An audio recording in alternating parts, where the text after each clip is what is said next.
Hello and welcome back to the Wasteland, everybody. Welcome back to Fallout 3, where today we're going to be taking a look at my top 10 picks for the best big guns in Fallout 3. These are just my personal opinions, and there's not a whole ton of different big guns throughout Fallout 3. They're also more of a rare weapon. They tend to be more rare than, I think, any of the other types of weapons, at least overall. There are individual weapons that are more rare than them, but big guns don't show up a whole lot throughout the Wasteland. So let's start this out with my number 10 pick with the Drone Cannon XB. This is the unique drone cannon, although it has the same exact stats as the standard drone cannon. The thing that sets this apart is that the standard drone cannon shot has a set distance before it will explode, or a set time before it will explode. So it is limited. This one is not. It will explode when it actually impacts something, which makes it so it's got a whole lot longer range. It's a whole lot more useful than the standard drone cannon. This is exclusive to the Mothership Zeta's DLC, and you're going to have to get about halfway through it in order to get it, but it is extremely ammo efficient. It takes a really common ammo from that DLC. It's pretty strong by itself, but I think it's the weakest of the weapons we have here. Still a pretty strong weapon overall, but not as impressive as some of the weapons that we will get to. And speaking of impressive weapons, coming in at our number 9 spot, we have the Fat Man. You could really replace this with the unique Fat Man too, and the experimental Merv. That one is a whole lot more silly, it's a whole lot more dangerous, but the standard Fat Man is really strong. This is the most powerful weapon in pretty much the Fallout universe, really. At least the most powerful single man operated, I should say, weapon in the Fallout universe. This is pretty much a giant catapult that throws out mini nukes that explode and deal really high damage. There is a limited number of these in the game. It's actually pretty rare to find Fat Man, although there is at least one during the main story, so you can get it there. There is also a limited number of mini nukes in Fallout 3, unless you're willing to wait 3 days and then shop at Flak and Shrapnel's place, in which case then they might sell 1 or 2 of them. This weapon is extremely devastating, as you would kind of expect, but it comes with a whole lot of downsides. It's heavy, it's unwieldy, it's kind of hard to use indoors, you just have limited numbers of them in the ammo, so it's got a lot of cons going for it, but it is undoubtedly devastating. So that's why it's here at our number 9 spot. Coming in at our number 8 spot, we have the unique flamethrower, the Burnmaster. This one you can find in the base game, and this is pretty much straight upgrade from the regular flamethrower. The flamethrower is limited in range overall, as you would kind of expect, so it can only be used at short range, but it does a lot of damage and a lot of DPS. It is also really strong if you combine it with the Pyromaniac perk. However, this one in particular is not affected by the Pyromaniac perk for some reason. The standard flamethrower is, and all the other unique variants of it are, but not this one. But even without that perk, this one is still very strong. It still matches pretty much a standard flamethrower, even if you have something like Pyromaniac. And since you can get it really early on, you could argue it to be much better, because if you know where this is and you want to rush it, it's not that difficult to kill the raider that has this and the raiders surrounding them. The flamethrower might not be the easiest to find ammo for, and it might not be the easiest to fix up, but it is very devastating indoors. Coming in our number 7 spot, we have Eugene. This is the unique minigun that you get from Riley's Rangers. You can actually get this if one of the Rangers dies that has Eugene, since there's actually 2 different Eugenes you can get. Either that one, or you can get it as a reward at the end of Riley's Rangers. This one, you do have to pick the weapon, so you're locked out of taking the armor. I don't really like that as much. I think the armor is better, which is why this one's a little bit lower. And I usually find that a standard minigun does this same sort of weapons job, but this one does have higher damage and higher damage per second because of that. So it is a better overall weapon. It's just not really a trade that I'm always willing to make. If you're willing to make it, though, you do get a pretty good weapon. This is the only weapon that uses the 5mm round, so feel free to shoot it as much as you want. It's got a monopoly on that.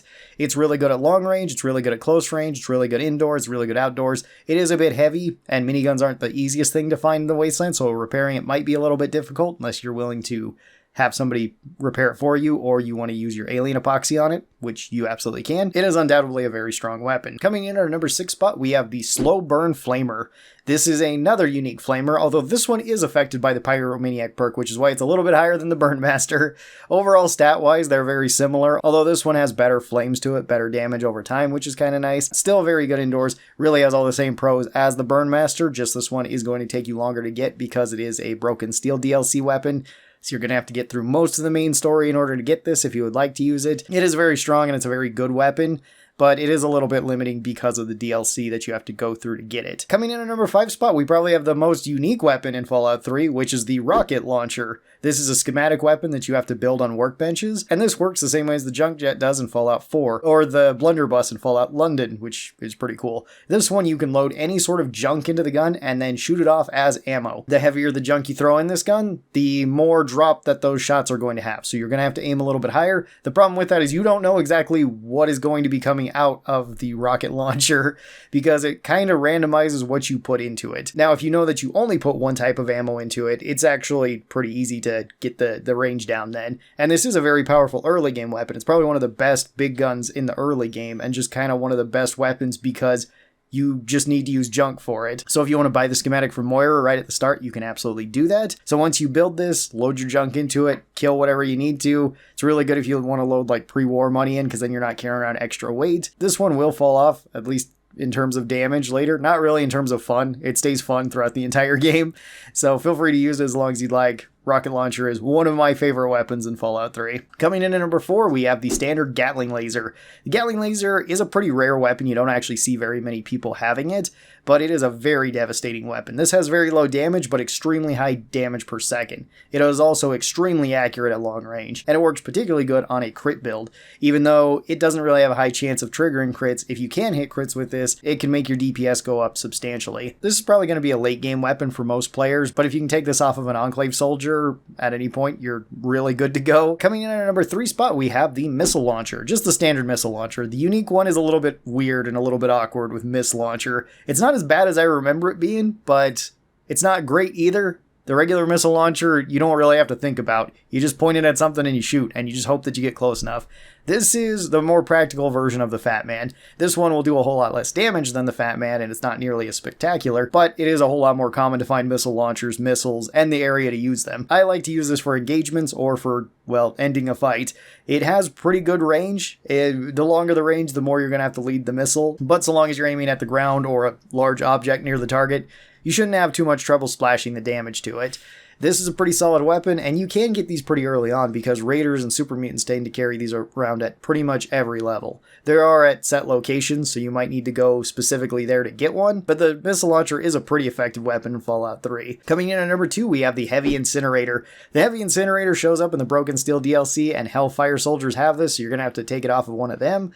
But if you do get this, it is a very strong weapon. This is a weapon that can kind of do everything for big guns. It's good at close range, it's good at long range, it's got splash damage, the fire on it is great. If you take Pyromaniac, you're getting even more damage with this, so that's pretty cool. It's got high durability on it as well, and it uses the same fuel as the flamer, but it uses it way more effectively. You can use this effectively as a flamethrower indoors, or you can use it kind of as a long-range grenade launcher as well, and it works exceptionally well against pretty much everything. It's a very solid weapon and probably one of my favorite weapons in Fallout 3, and that's why it's here at number 2. Then coming in at our number 1 spot for the best big gun, we have Vengeance. This is the unique Gatling laser. You have to get this one in the Deathclaw Sanctuary, which might be a little bit difficult because there's a bunch of Deathclaws and you're in enclosed spaces, but this weapon is really strong. This one has about 5 more base damage than the regular Gatling laser, which is pretty crazy because the regular Gatling laser already does high damage per second with its very low damage. This one has the same rate of fire, the same accuracy, it just has more damage. It's just a better Gatling laser across the board, and it works really well at dealing with everything. The only kind of downside with this weapon is that Gatling lasers are kind of rare, so fixing this up and getting the ammo for it, at least if you want to rush this weapon, is going to be kind of difficult. But it's not impossible for you to do that, and if you want to rush like Mothership Zeta DLC, you can also get the alien epoxy and just be fixing it up with that, then you don't even need to talk to people to actually fix it up for you. It is a really, really strong weapon, even stronger if you're building for like a crit build. Tell me your thoughts on your favorite big guns in Fallout 3. Which ones do you enjoy the most? Tell me your thoughts. I would love to hear them. Thank you guys so very much for watching this, and I'll talk to you next time. Bye-bye, everybody.